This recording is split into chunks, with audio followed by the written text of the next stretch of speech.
Hi y'all, it's Belle. Welcome back to my channel. Welcome back to another video. This is book haul part 2. If you saw the last book haul, you'll see that I decided to put it into 2 parts. So this is the second part, and I hope you enjoy the video. Alright y'all, I had to stop that day and come back, so different outfit. So to continue. The Odds by Lindsay Puckett. This is the story of Begonia, who was abandoned at a retirement home when she was a baby. You might think that's the worst thing that could happen to someone, but for Bug, the worst is yet to come. You see, Swamp Root Manor isn't just any retirement home. It's alive, it's haunted, and everyone in it is a little bit odd. Everyone except Begonia. While she's waiting for her oddity to arrive, the manor is running out of money, thanks in no small part to all of Bug's hospital bills. Begonia can't let Swamp Root close. If she could just tap into her oddity, she could use its power to save the manor and all 52 of her grandparents. But she is only days away from her 11th birthday, and if she doesn't get it by then, it will never come. She will be removed from her home and sent to the normal world. Her memory will be wiped, and her family will be gone. So Bug has to do the unthinkable. Join forces with the most annoying boy in the world to track down their oddities. Together they battle humans, ghosts, their own self-doubt, and sometimes even each other in order to save the only family she's ever known. And then The Cursed Moon by Angela Cervantes. He's coming for you. Rafael Fuentes isn't easily scared. He loves writing ghost stories, reading scary books, and entertaining his friends with terrifying tales he creates on the spot. As an eerie blood moon hangs in the sky one night, Rafa tells a group of friends about the caretaker. The caretaker is an evil ghost who lures unsuspecting kids into the neighborhood pond, and they don't ever come out. Rafa is really proud of his latest creation until strange things start to happen around him. With a sinking feeling, Rafa figures out the caretaker is real. Rafa has brought the ghost to life, and only he can stop him. It Found Us by Lindsay Currie. 12-year-old Hazel Woods has always had an unusual knack for sleuthing. So when she not so accidentally overhears her brother Den planning to sneak into the cemetery at night for an epic game of hide and seek, oh boy, she decides to secretly tag along. This seems like the perfect opportunity to investigate the claims that the cemetery is haunted. But the moment the game ends, Hazel realizes something is very, very wrong. From her hiding spot in the bushes, she overhears that her brother's best friend Everett is missing. It's as if he just vanished.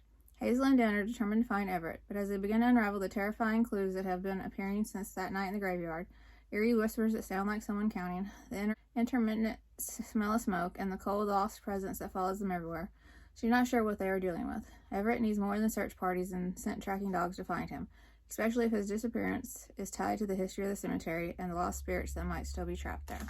Finch House by Ciera Burch. Some of these were a lot shorter than I thought they were going to be. 193 pages, but only because if I like something, I want it to be longer. Plus, the price they charge for books now, like, it's crazy. 11-year-old Micah has no interest in moving out of her grandfather's house. She loves living with Pop, especially their shared hobby of driving around rich neighborhoods to find treasures and others' trash. To avoid packing, Micah goes for a bike ride and ends up at Finch House, the decrepit Victorian that Pop says is off limits. Except when she gets there, it's all fixed up and there's a boy named Theo in the front yard. Surely that means Finch House isn't off limits anymore, but when Pop finds her there, Micah is only met with his disappointment. By the next day, Pop is nowhere to be found. After searching everywhere, Micah's instincts lead her back to Finch House, but once Theo invites her inside, Micah realizes she can't leave, and that, with its strange whispers and deep dark shadows, Finch House isn't just a house, it's alive. Can Micah find a way to convince the house to let her go, or will she be forced to stay in Finch House forever? The Curious Vanishing of Beatrice Willoughby by G.Z. Schmidt. I have these other 2 books by them too that I really need to read. Tonight we deal swift justice, and by we mean you. 1 week before All Hallows Eve in the tiny mountain town of Nevermore, an unexpected party invitation is issued to an eccentric group of townspeople. Among them is an heiress, a spy, and an alchemist. There is also a thief, an imposter, and a hypnotist. There is a child, too, perhaps like you, who keeps his eyes and ears wide open at all times. Each of them has a story, each of them knows a secret. But which of them is responsible for the curious vanishing of Beatrice Willoughby? Nimbus by Jan Eldredge. Nimbus had a rough start as a kitten, but her fortunes changed the day she met Fletcher. The boy nursed her back to health from a life-threatening injury and adopted her. Then one day, Fletcher's aunt brings home a mysterious jar, and an ancient nightmare demon is unwittingly unleashed. Despite battling the monster to save her friend, Fletcher's superstitious aunt blames Nim for the attack and secretly abandons her at a dump. Oh. There, Nim is befriended by a theater-loving rat and taken in by a kindly witch named Agatha and her motley crew of cats. Nims soon discovers that her battle with the demon left her with special powers, but more than that, she begins to suspect that she has always been destined for something extraordinary. To return to her beloved Fletcher, thank goodness, Nim will need to harness her magical powers and enlist the help of her new friends. Along the way, she will discover that she may be braver and luckier than she ever imagined.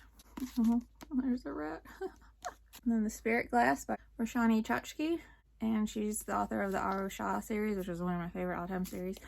So I'm so excited she has another book out. All her life, Corazon Lopez has been waiting for her 12th birthday, the day her magic might finally wake up and she can begin training as a Babylon under her Aunt Tina. With magic, Corazon plans to bring her parents back from the dead and no longer have to rely on a soul key to allow visits with their ghosts for a few hours every Saturday night. But when a vengeful ghost steals Corazon's precious key, the fragile balance between the human world and the spirit world is thrown out of whack. Aunt Tina reveals that if Corazon wants her magic to awaken, then she must lay the ghost to rest by fashioning a new soul key. With her rather bloodthirsty gecko companion, Sasso, Corazon embarks on a quest through the spirit realms. But they must move quickly, for if the ghost gets through the spirit glass, all hope will be lost. During her journey, Corazon assists a water dragon, sails across a sea of stars, and even cooks for 3 mountain spirits. Along the way, she befriends Leo, a bespectacled ghost whose greatest ambition is to be a ghostwriter. There's more mystery waiting for Corazon.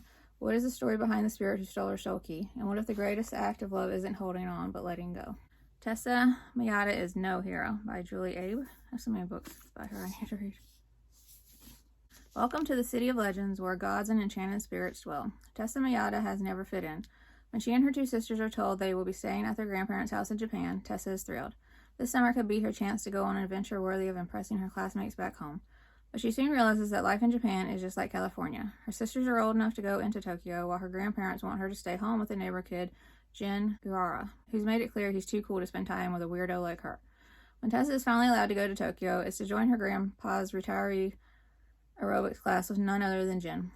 Their forced hangout comes crashing to a halt when Tessa and Jin break her family's precious heirloom, accidentally releasing the malicious samurai god Taira Masakato, together along with their new companion, a mythical 9-tailed fox who may be more trouble than he is help.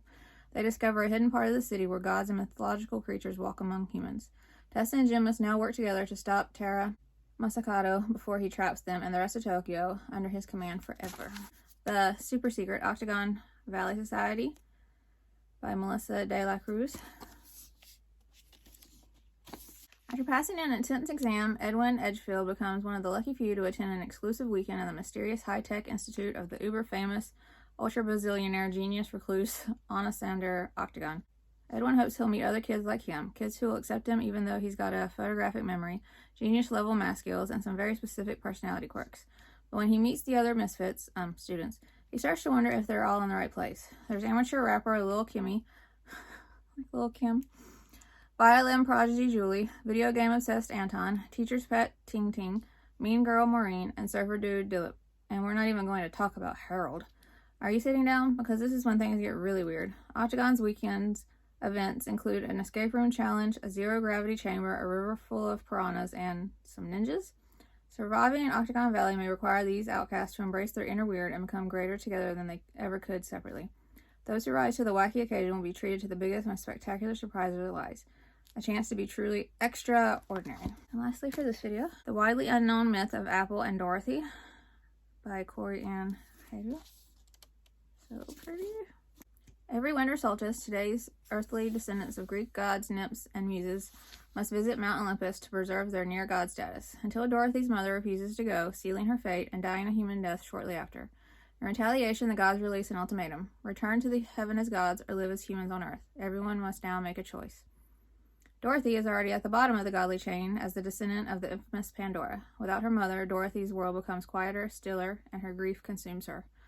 Apple, on the other hand, is the beloved descendant of Zeus and Hera. As the most popular girl in school, she must maintain a perfect facade or risk ruining the family name. The two girls can be more different, but their mothers were best friends, and now they grow closer too. Yet as the solstice nears, Apple's fear of losing Dorothy causes her to make a choice for them that changes everything, and the consequences are great. Will Apple and Dorothy be able to fix their friendship? Will they even choose the same path, Olympus or Earth? Alright, that's it for this book haul. Hope you enjoyed it. Did you see any that you're interested in? Have you read any of them already? Did you like them? Did you not? Let me know in the comments. I hope you enjoyed the video, and if you would like to subscribe, I would love that if you'd like to. And I'll see you in my next video. Hopefully. Bye.